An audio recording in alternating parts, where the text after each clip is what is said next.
Welcome to the One Year Bible, April 25. The Old Testament reading, Judges chapter 4, verse 1 through chapter 5, verse 31. After Ehud's death, the Israelites again did evil in the Lord's sight. So the Lord turned them over to King Jabin of Hazor, a Canaanite king. The commander of his army was Sisera, who lived in Harosheth Hagoyim. Sisera, who had 900 iron chariots, ruthlessly oppressed the Israelites for 20 years. Then the people of Israel cried out to the Lord for help.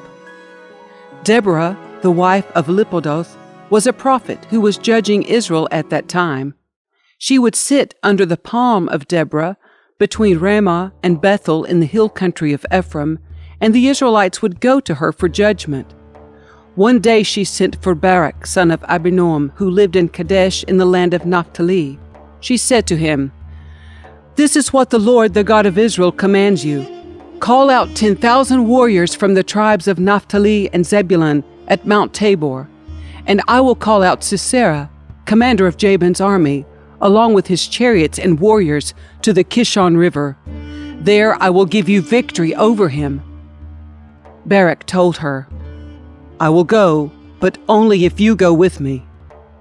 "Very well," she replied. "I will go with you, but you will receive no honor in this venture, for the Lord's victory over Sisera will be at the hands of a woman." So Deborah went with Barak to Kadesh. At Kadesh, Barak called together the tribes of Zebulun and Naphtali, and 10,000 warriors went up with him. Deborah also went with him. Now Heber the Kenite, a descendant of Moses' brother-in-law Hobab, had moved away from the other members of his tribe and pitched his tent by the oak of Zaananim near Kadesh. When Sisera was told that Barak son of Abinoam had gone up to Mount Tabor, he called for all 900 of his iron chariots and all of his warriors, and they marched from Harosheth Hagoyim to the Kishon River. Then Deborah said to Barak, "Get ready! This is the day the Lord will give you victory over Sisera, for the Lord is marching ahead of you."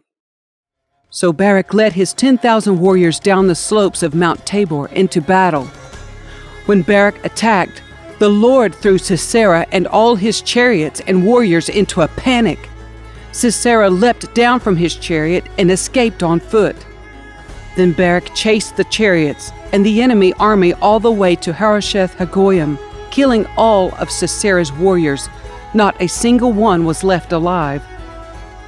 Meanwhile, Sisera ran to the tent of Jael, the wife of Heber the Kenite, because Heber's family was on friendly terms with King Jabin of Hazor. Jael went out to meet Sisera and said to him, "Come into my tent, sir. Come in. Don't be afraid." So he went into her tent, and she covered him with a blanket. "Please give me some water," he said. "I'm thirsty." So she gave him some milk from a leather bag and covered him again. "Stand at the door of the tent," he told her. "If anybody comes and asks you if there's anyone here, say no." But when Sisera fell asleep from exhaustion, Jael quietly crept up to him with a hammer and tent peg in her hand. Then she drove the tent peg through his temple and into the ground, and so he died. When Barak came looking for Sisera, Jael went out to meet him. She said, "Come, and I will show you the man you are looking for." So he followed her into the tent and found Sisera lying there dead with the tent peg through his temple. So on that day, Israel saw God defeat Jabin, the Canaanite king. And from that time on, Israel became stronger and stronger against King Jabin until they finally destroyed him. On that day, Deborah and Barak, son of Abinoam, sang this song. Israel's leaders took charge, and the people gladly followed. Praise the Lord! Listen, you kings. Pay attention, you mighty rulers. For I will sing to the Lord. I will make music to the Lord, the God of Israel.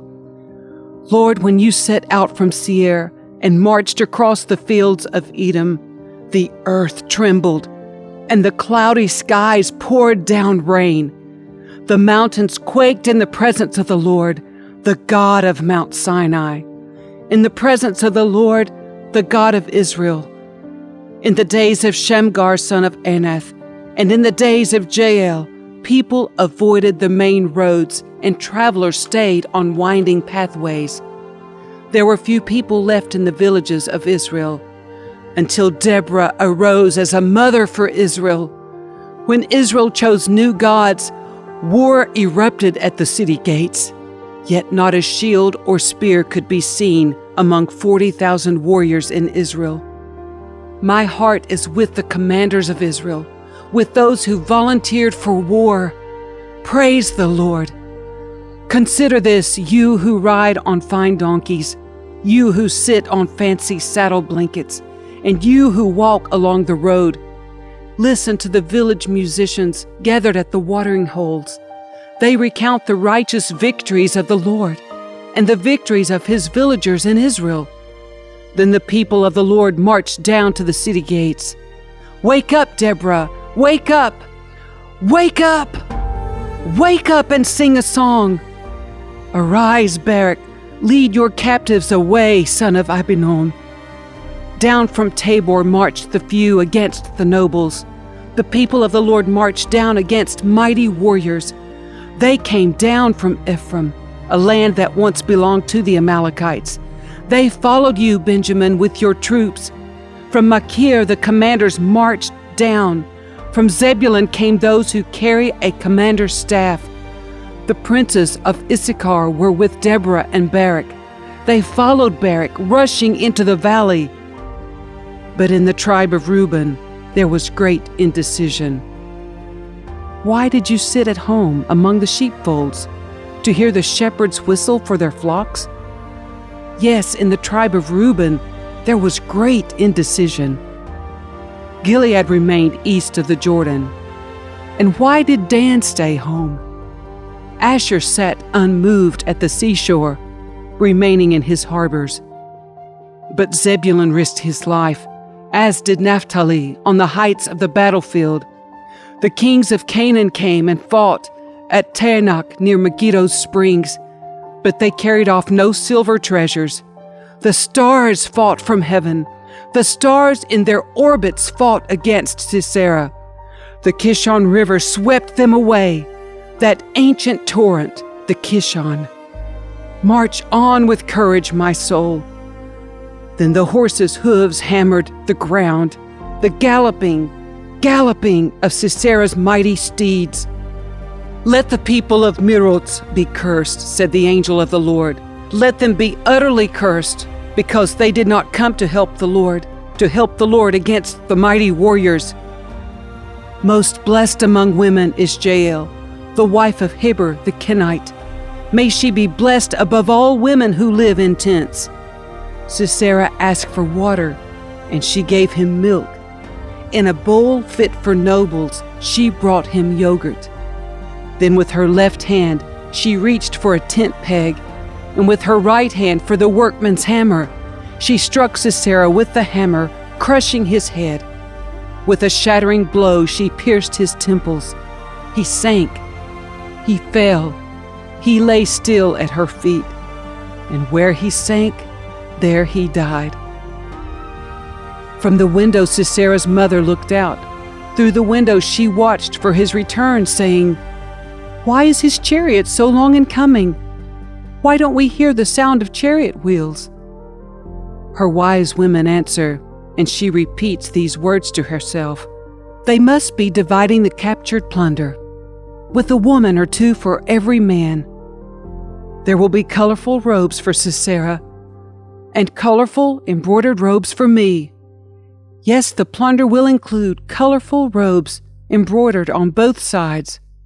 Lord, may all your enemies die like Sisera, but may those who love you rise like the sun in all its power. Then there was peace in the land for 40 years.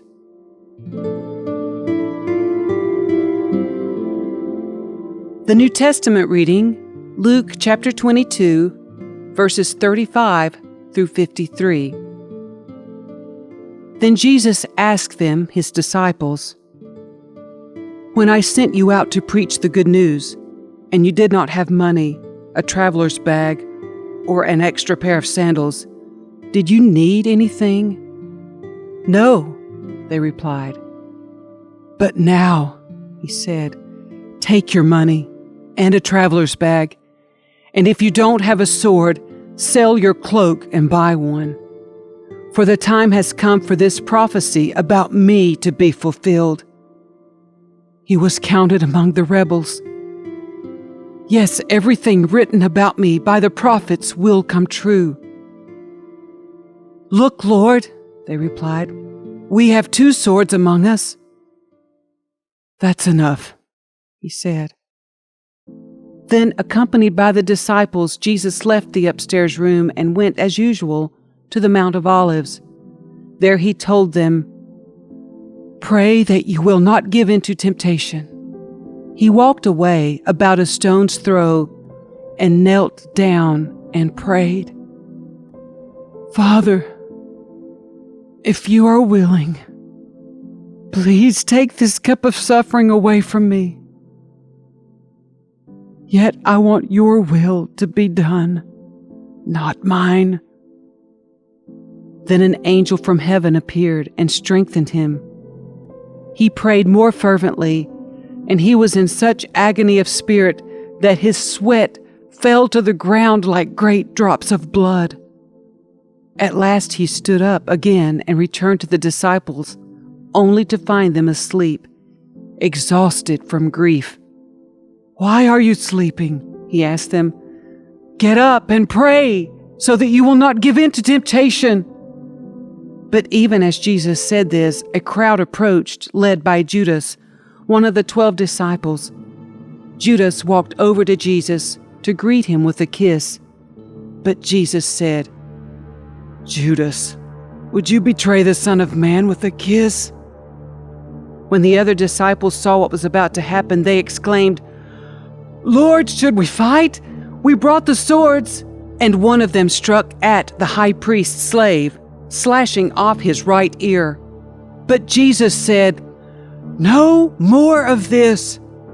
And he touched the man's ear and healed him. Then Jesus spoke to the leading priests, the captains of the temple guard, and the elders who had come for him. "Am I some dangerous revolutionary," he asked, "that you come with swords and clubs to arrest me? Why didn't you arrest me in the temple? I was there every day. But this is your moment, the time when the power of darkness reigns."